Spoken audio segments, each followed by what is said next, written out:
ஆமென்.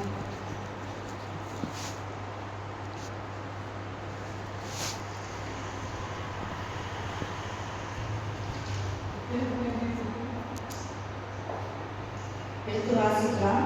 நீதிமொழிகள் 6வது அதிகாரம் 12வது வசனம்.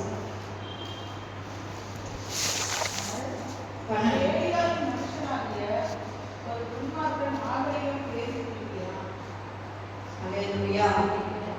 இந்த 6வது 12வது வசனத்துல பேரியாரின் மனுஷனாகிய ஒரு துன்மார்க்கன் ஆகலியம் பேசி திரிகிறான் அப்படின்னா, ஆகலியம் அப்படின்னா ஒரு மனுஷனை பார்க்கும்போது சடனா வந்து நம்ம என்ன சொல்றோம், மனுஷனுடைய குணம் எப்படின்னா, ஒரு மனுஷனை பார்த்த உடனே அவன் எப்படிப்பட்டவன், அவன் வாழ்க்கை எப்படி இருக்குது அப்படின்னு யாருமே வந்து பார்க்கறது இல்லை, உள்ளுக்குள்ள போய் பார்க்கறது இல்லை. இவனா, இவனுக்குலாம் என்ன தெரியும், இவனுக்குலாம் என்ன பண்ண முடியும் அப்படின்னு ஒரு நக்கலும் ஒரு கேலியுமா பேசுறது தான் இந்த ஆகலியம். புரியுதா? அப்போ நக்கலும் கேலியுமா பேசுறாங்க. அவன் என்ன பண்றான்னா, அவனுடைய கிரி எப்படி இருக்குதுன்னா, நீதிமொழிகள் 6வது அதிகாரம் 13வது வசனத்துல பாருங்க.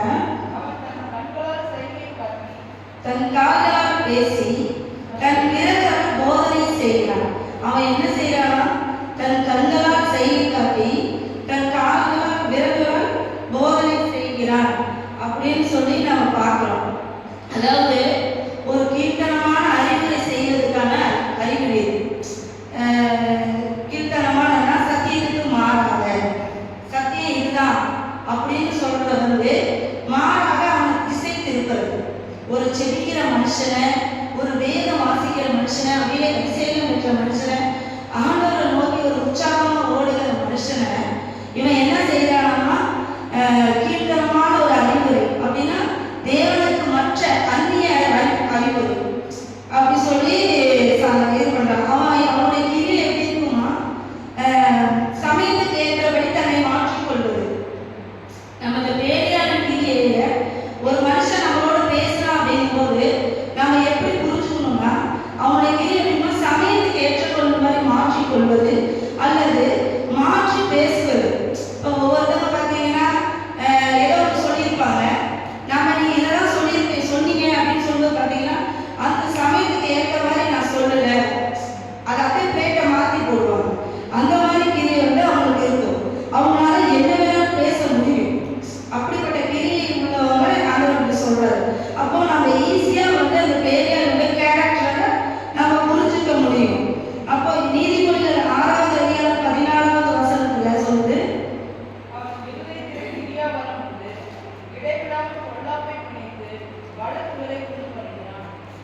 ஆமென். அவன் இருதயத்திலே திரியாவரம் உண்டு, இடைவிடாமல் பொல்லாப்பை பிணைத்து வழக்குகளை உண்டு பண்ணுகிறான். அப்போ இந்த வார்த்தை வந்து ஃபார்வர்ட் ஹார்ட் அப்படின்னு சொல்றது. ஆங்கிலத்தில் வந்து சொல்லப்படுது, இந்த இருதயத்துல வக்கர புத்தி. இவனுக்கு இருதயத்துக்குள்ள எப்படி இருக்குதாமா, வக்கர புத்தி. வக்கர புத்தி அப்படின்னா எப்படி சொல்றதுன்னா, வெளியில ஒன்று பேசிட்டு இருப்பாங்க, ஆனா உள்ளுக்குள்ள வந்து உண்மையா பேச மாட்டாங்க. இவன் என்னன்னா வக்கர புத்தி உள்ளவனா இருக்கான் அப்படின்னு நாம சொல்றோம்ல. அந்த கிரியை வந்து இப்படி அவனுக்குள்ள வந்து இருக்கணும். அவனுடைய சிந்தை எப்படி இருக்குமா, மதியேற்றுள்ள சிந்தையாக யோசிப்பான். என்ன பண்ணலாம், எப்படி கெடுக்கலாம், எப்படி பேசலாம், இவன் எப்படி மாற்றலாம், இவன் எப்படி பின்மாற்றத்தில் கொண்டுட்டு போகலாம், அப்படி உள்ள சிந்தையை அவனுக்குள்ள கொடுக்குமாமா. அடுத்து துரோக சிந்தை, இவனை எப்படியாச்சும் கீழே தள்ளிதான் ஆகணும். இப்போ அதை பதவி வெறி. ஒரு பதவிக்கு பார்த்தீங்கன்னா இந்த மாதிரி ஒரு நல்ல ஜெயிக்கிற மனுஷன், வேத வாசிக்கிற மனுஷன், இவனுக்கு ஒரு பதவியை கொடுத்தோம்னா இவன் நல்லா வந்து ஆண்டவருக்குள்ள ஸ்திரப்படுவான், அபிஷேகம் பெற்றிருக்கான் அப்படின்னு சொல்லி அவனுக்கு அந்த பதவியை கொடுக்கும்போது அந்த பதவியை வந்து பறித்து கொள்கிறது. அதாவது துரோக புத்தி. அப்படிப்பட்டதான காரியங்கள் இந்த பேரியல் மக்களுக்குள்ள இருக்குது அப்படின்னு. அப்ப அந்த மக்களுக்கு வந்து ஆண்டவர் இப்படிப்பட்ட கிரியையில் உள்ள மக்களுக்கு வந்து ஆண்டவர் சொன்னதா நீதிமொழிகள் 6வது 15வது வசனத்துல, ஆகையால் சடுதியில் அவனுக்கு ஆபத்து வரும், சகாயம் சடுதியில் நாசம் அடைவான் அப்படின்னு சொல்லப்பட்டது. இப்படி உள்ள கிரியைகளுக்கு வந்து நாம் கண்டுபிடிச்சிடலாம். இப்படி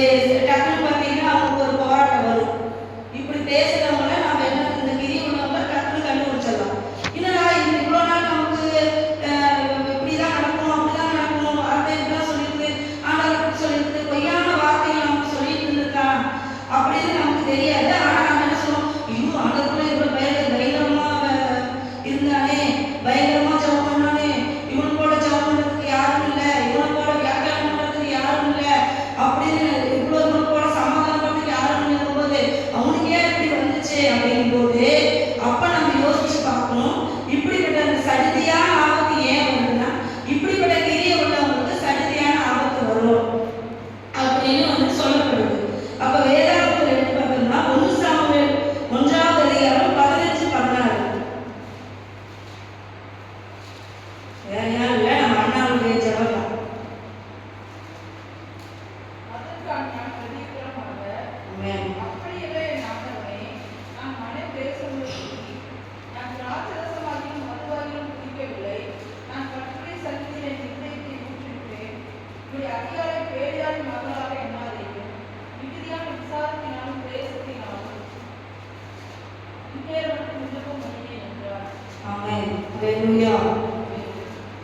அதுல சொல்றாங்க, அண்ணா வந்து ரொம்ப பாரத்தோட சமூகத்துல வந்து அழுகிறாங்க. இப்ப நான் சொன்ன மாதிரி தான், அண்ணாவோட இருதயத்துல என்ன இருக்குன்னு யாருக்குமே தெரியாது.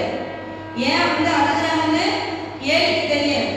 ஆனா ஏலி பார்த்து கேட்கிறாரு, பேலியாவின் மகளே அப்படின்னு சொல்லி அண்ணாவை வந்து கேட்கிறாரு.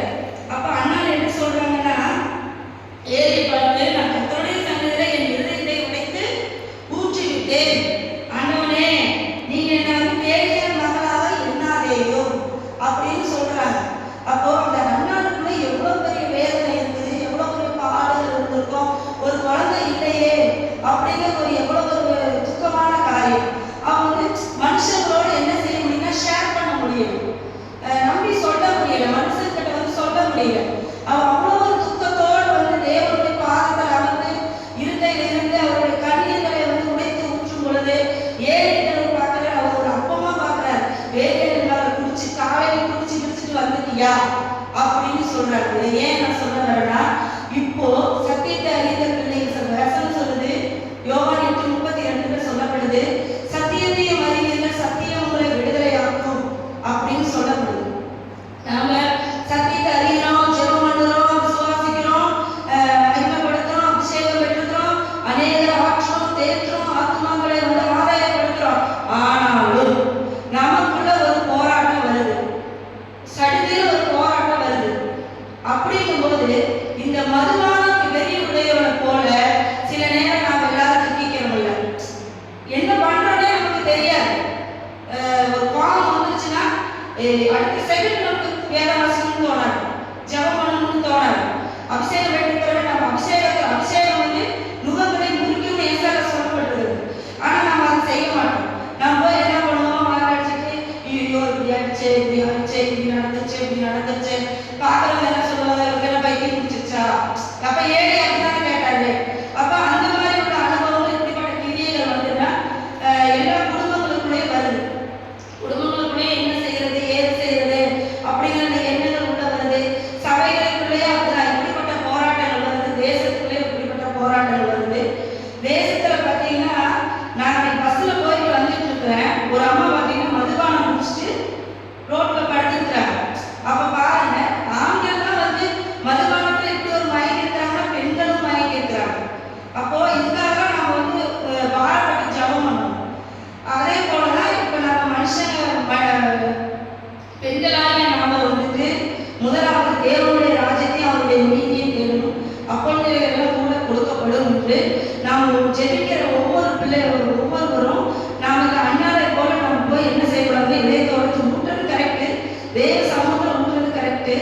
ஆனா ஆணவ பாதத்துல ஓடி வந்து ஒடியாங்கணும், உட்காந்துக்கணும். ஆண்டவரே எனக்கு என்ன பண்றதுன்னு தெரியலப்பா. அண்ணா கேட்டாங்கல்ல, எனக்கு என்ன பண்றதுன்னு தெரியல, எனக்கு ஒரு ஆண் பிள்ளையை கொடுத்தே நீங்க ஆகணும் அப்படின்னு சொல்லி வந்து நிக்கிறாங்க.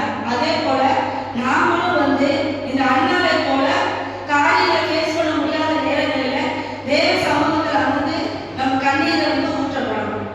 அதே போல அடுத்த எக்ஸாம்பிளாக நாபாலின் மனை 1 சாமுவேல் 25வது அதிகாரம் 17வது வசனம்.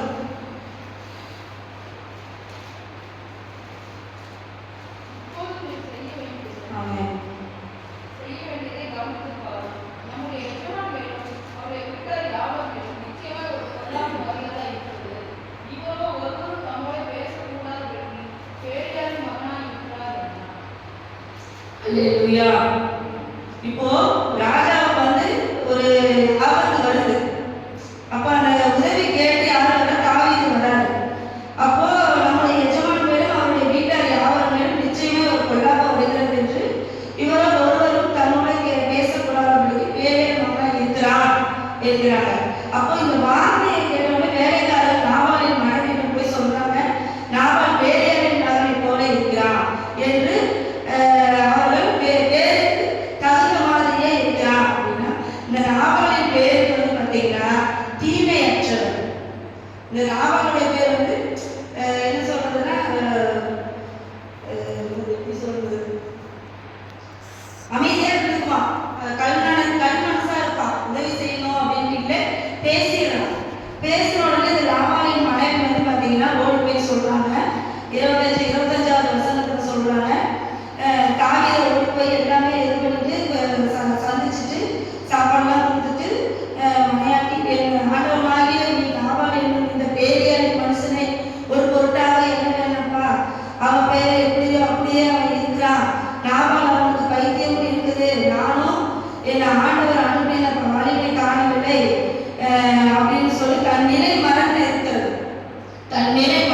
தான் இருக்கிறான்.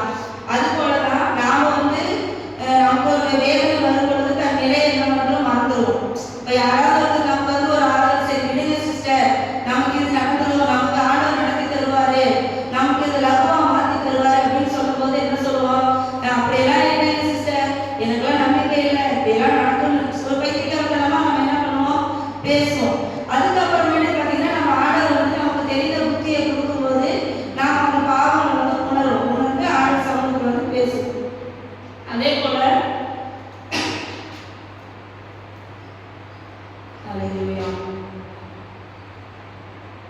ஒன்று குழந்தையர் 3வது அதிகாரம் 3வது வசனத்தில்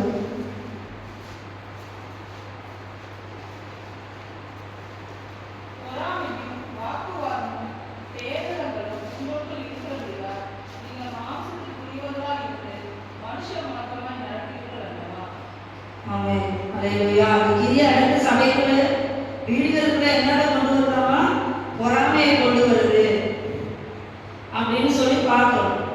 பொறாமையும் வாக்குவாதமும் வேதங்களும் உங்களுக்குள் இருக்கிறபடியா நீங்கள் மாம்சத்துக்குரியவர்களா இருந்து மனுஷ மார்க்கமாய் நடக்கிறீர்கள் அல்லவா.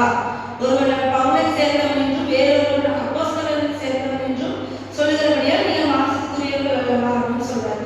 அப்ப நம்ம எந்த காரியங்கள் வந்து மாம்சத்துக்குரிய விவகாரம் நம்ம யோசிச்சோம் அப்படின்னா நமக்குள்ள வந்து ஒரு முடிவு, சரியான ஒரு தெளிவு கிடைக்காது. நாம் வந்து ஆவிக்குரிய ரீதியா நம்ம யோசிச்சு பார்க்கணும். நமக்கு ஒரு பிரச்சனை வருது, நமக்கு ஒரு ஆபத்து வருது, நமக்கு ஒரு போராட்டம் வருதுன்னா நம்ம ஆவிக்குரிய ரீதியில போராடி பார்க்கணும். ஆண்டவர்கிட்ட ஜெபம் பண்ணணும், ஆண்டவர் என்ன இப்படி இருக்குது அப்படிங்கும் பொழுது.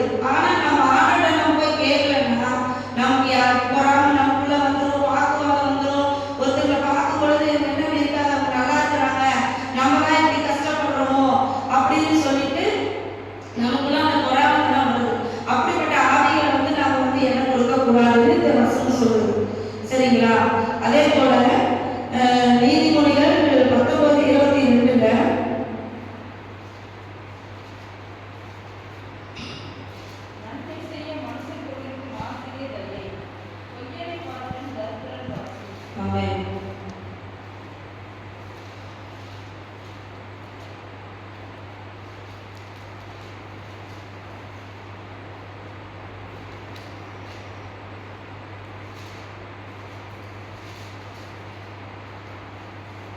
அல்லேலூயா. நன்மை செய்ய மனுஷன் கொண்டிருக்கும் ஆசையே தயை, பொய்யாய் பார்க்கலும் தரித்திரனே வாசி அப்படின்னு சொல்லி இருக்கு. இப்போ மனமகிழ்ச்சியா இருக்கிறது போல இது பெரிய மக்களாக அந்த ஊர் கதை, அது இல்லை, நியாயாதிபதிகள் 19:23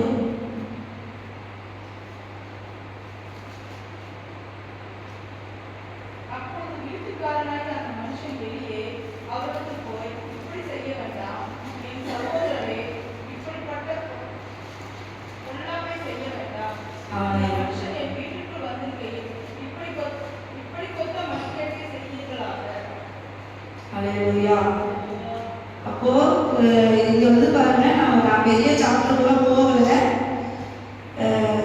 ஒரு மனுஷன் வந்து பாதுகாப்பு வீட்டுக்குள்ள வச்சிருக்கிறாங்க. பாதுகாப்பு வச்சிருக்கும் போது பார்த்தீங்கன்னா இந்த பேரியாளின் மக்கள் என்ன பண்றாங்க, வீட்டுக்குள்ள போட்டு அந்த மனுஷனை வெளியே அனுப்புங்க, நாங்கள் அவங்க பார்த்து சந்திச்சுட்டு தான் போகணும் அப்படின்னு சொல்றாங்க. அந்த வயதானவர் பார்த்தீங்கன்னா அவங்க எந்த அளவுக்கு அவர் பேசியிருப்பார், இல்லை அவங்க என்ன நம்பி வந்திருக்கிறாங்க, நான் அவங்களை எப்படியாச்சும் என்ன செய்யணும், பாதுகாக்கணும் அப்படின்னு சொல்றாங்க. ஆனா அவங்க கேட்கல. ஆனா இப்ப என்ன சொல்றாருன்னா தன்னுடைய மறுமனையாட்டியை வந்து அனுப்புறேன் அப்படின்னு சொல்றாங்க. அப்ப அந்த மறுமனையாட்டியை அனுப்பின உடனே ராம் முழுவதும் விடியற்காலம் வந்து அவளை நிச்சயாய் நடத்தி கிழக்கு வெளுக்கு வரைக்கும் அவளை வச்சிருந்து அதுக்கப்புறம் அனுப்புறாங்க. இந்த காரியம் நம்ம என்ன சொல்லிருக்குன்னா, வர நாட்களில் விபச்சாரம், வேசித்தனம், காம விகாரம், இப்படிப்பட்ட ஆவிகள் வந்து நம்ம சபைகளுக்குள்ள வந்து பூக போகுது, தேசத்துக்குள்ளேயும் வரப்போகுது, குடும்பங்களுக்குள்ளேயும் பயங்கரமா வந்து போராடிட்டு இருக்கு. இப்படிப்பட்ட ஆவிகளை வந்து நம்ம வந்து அறிஞ்சு கொள்ளணும். முதலாவது நம்ம சபைக்கு நம்ம வரோம் அப்படின்னா நம்ம இப்படிப்பட்ட ஆவிகள் இருக்குதா அப்படின்னு நம்ம எனக்கே டவுட் தான். அதுபோல நான் வந்து ஏசப்பாட்ட யோசிச்சுட்டு என்ன சொல்றதுன்னு தெரியல அப்படின்னு சொல்லும்போது இப்படியெல்லாம் ஆண்டவர் பேசினார். இப்படியெல்லாம் பேசும்போது இப்படிப்பட்ட ஆவியெல்லாம் இந்த நாட்கள் வர நாட்கள்ல வரப்போகுதா அப்படிங்கும்போது பார்த்தீங்கன்னா விக்கிரகம் உச்சாரம் அதுலேருந்து அடுத்தபடியாக அது நாம் எதை வந்து விரும்புகிறோமோ அதுதாங்க விக்கிரகம். இப்போ வந்து எல்லாத்து கையிலும் ஒரு செல்போன் இருக்குது, அதுதான் விக்கிரகம். விருப்பமா வந்து எதை நாம நேசிக்கிறோமோ, இப்போ ஒரு ஜபத்துக்கு வரேன்னா வர பிரியும் இருக்க மாட்டேங்குது, ஏன்னா அந்த ஃபோன் கடை. அப்போ இந்த மாதிரி நிறைய காரியங்கள் ஒரு பொருளாதார நிலையோ எது மேல நாம வச்சோம்னாலும் அது வந்து ஒரு விக்கிரகம், அதுக்கு சம்மந்தமானது தான். இப்படிப்பட்ட ஆவிகளை வந்து நம்ம எடுத்து போடணும். நமக்கு இப்படிப்பட்ட ஆவி இருக்கும் பொழுது நம்ம இந்த ஆவிகளை வந்து எப்படி கண்டுபிடிக்கிறது அப்படின்னு சொல்லி நாம் பார்த்தோம்னா 1 கொரிந்தியர் 12வது அதிகாரம் 10வது வசனம்.